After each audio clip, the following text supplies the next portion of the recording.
That's the bike Gons jumped over me on. Oh yeah. Kawasaki. Yeah. Coming from that guy Andy's ramp, you pass that crazy loading dock thing, and it's kind of unskateable. It's like, man, what the fuck? Like, gotta be something you can do on there. It's like, oh, I should have Huff ollie over me just on the motorcycle. But then I thought Huff might not be into it, and Mark's a weirdo, and I was like, oh, Mark would be into it. So I had asked Mark if he'd do it, and we just timed it so that when I rode by, he'd ollie over me, and he did it like that. Dude. That kind of shit, like that Mark's mind goes there, is pretty insane. What's Mark like? Oh, you know, he's an eccentric, don't you think? I mean, he is he's a really cool guy, but I mean, you know, he's an artist. He's like, you know. We went to the Home Depot and he bought a bunch of Oops colors paint, you know, so some Oops blue, Oops red, and he goes, Maxie, I want to do this painting. And I was like, okay, because before it said please crash right there, like it was just spray painted, and he didn't like that it said that. So he's like, I want to do a big painting. I've never done a painting that big. And at like 8 at night or whatever, he's kind of like penciling it out or starting it. At like 6 in the morning, I hear a knock on the door, and Mark's like, Maxie, come here. I come down and the painting was done. It's pretty cool, man, because I didn't have to say ever like, oh yeah, Max's ramp. I was like, yeah, my ramp, you know, the ramp with the Gons painting, you know? So that's kind of what everyone knew it as. But the ramp went to right here. You can see. Yeah, there's where all the boards hit the wall. Yeah, all the boards hit the wall. I haven't finished this because I have to pack it. Which I'm really glad she didn't finish. So there's like, that's major where the boards hit the wall. Yeah. I mean, this ramp was in the middle of her house for years and years. Pretty cool. Is this your board? No, you know what? That's the first good board I actually ever had. I bought used, and it was a jammer. And so I saw this jammer at the flea market and I bought it. It's not my first board though. When I lived in Walnut Creek with my dad, someone left a banana board in front of the house. I wanted to take the board. He said, oh, someone left it there. Leave it there for a couple days. If it's still there, you can have the board. So I sat on the board for 2 days so no one would see it. Like sat on the banana board like this in front of the house. And then my brother got really into punk rock and had like a punker friend. I think that kid used to steal skateboards, and I think he like got me a board. I didn't know it at the time, but I remember buying a really nice like Sims board that was spray painted all black for 20 bucks or whatever. In that neighborhood in West Oakland where I took you, people would shout at me, skateboard kid. You know, they all knew who I was, and I was fucking scared most of the time. Like, okay, you know, call me what you want. I'm fucking, let me pass through the neighborhood here to my house. I love street skating, but like I was already kind of getting better at vert, so it just felt like the thing I should do, and it makes no sense. It'd take me 12 minutes to drive to Embarcadero right now. I don't know, vert just felt so radical at the time, you know? It's funny though, because I rode street skaters' boards, I looked up to street skaters, Tommy and Julian and Mickey, and like those people were like who I looked up to.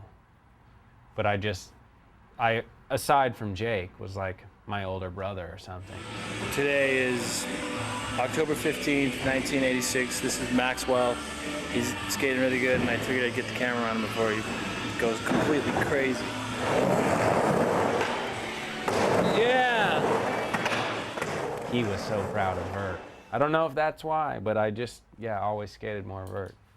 I reminisced about vert to the point where I was like, it's all about fucking vert. I mean, Christian Hosoi came over, Joe Lopes came over. I shared those experiences with Max and our shitty ramp, my shitty ramp, or whatever the fuck it was, that were like, whoa. You know, he got to see the tail end of the 80s vert.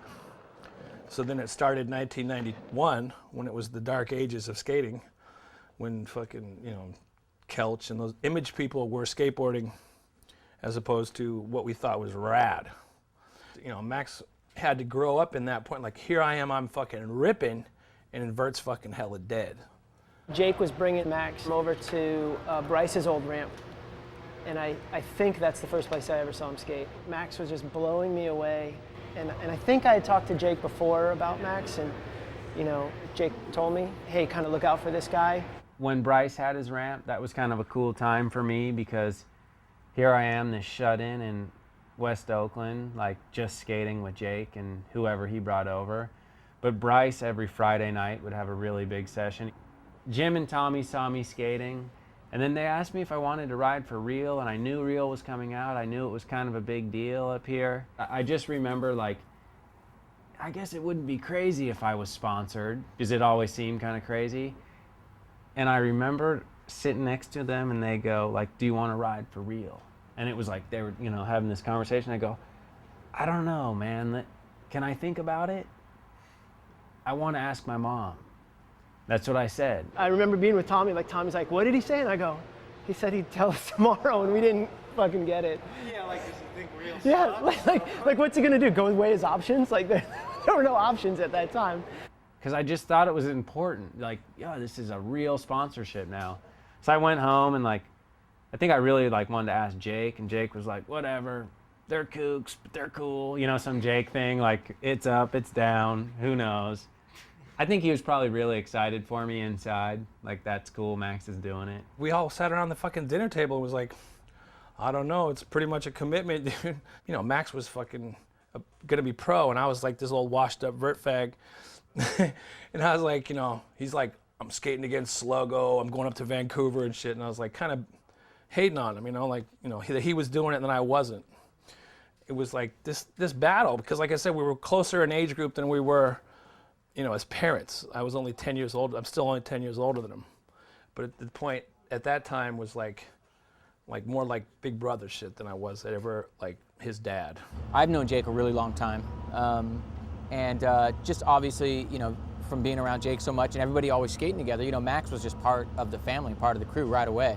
As far as I was concerned, he was always on. But, you know, a lot of the times, a lot of the way we work is that everybody gets thrown in the van or gets thrown in the mix, and it's like, you know, sink or swim sort of deal. I just remember being like, what tricks can I do? We're doing another fucking demo. I'd never done a demo or anything in my life. Sluggo's spinning 540, Salman's switch kick flipping something, you know, and there I was, like this like tranny dude that could ollie on street and maybe do a kick flip or something, but like, where do I fit in? But I skated every single demo, so then I was kind of in at Real. I remember like there was a big contest in Houston. There was like 10 vert pros. Real didn't make the boards that we needed, so I went out and I got a prime board sent up here from Nodis, and I took it over to Print Time and had it screened as a Real board for him to ride in the contest. You know, he beat Bucky Lasek, and that was the whole thing that he wanted in his life, was to beat Bucky. And Max turned pro that contest.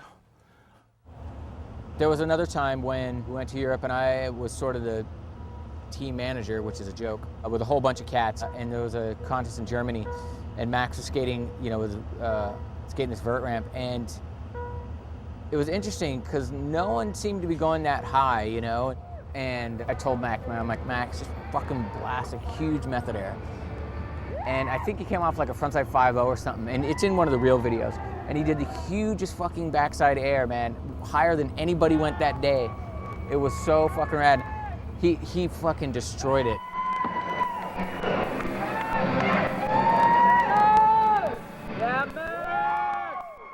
I remember one time I read it in the mag that he was number 4 in the world. Because I remember one time I seen Mickey in a car with Frazier, Bob, and Max. And I was like, you know, Stereo, Anti-Hero, and Real, the 3 top vert pros in the world. To me, my best, you know, the dudes I knew were fucking raw as fuck. I know Max will tell me all the time, 2 words for vert, Jake, Brian Patch. Because I seen a sequence of him at Woodward doing a 360 backside air, and I came back to Max and I was like, look at this shit. I said, the future, 2 words, Max, Brian Patch, or some shit, which of course is a wash, but we laughed.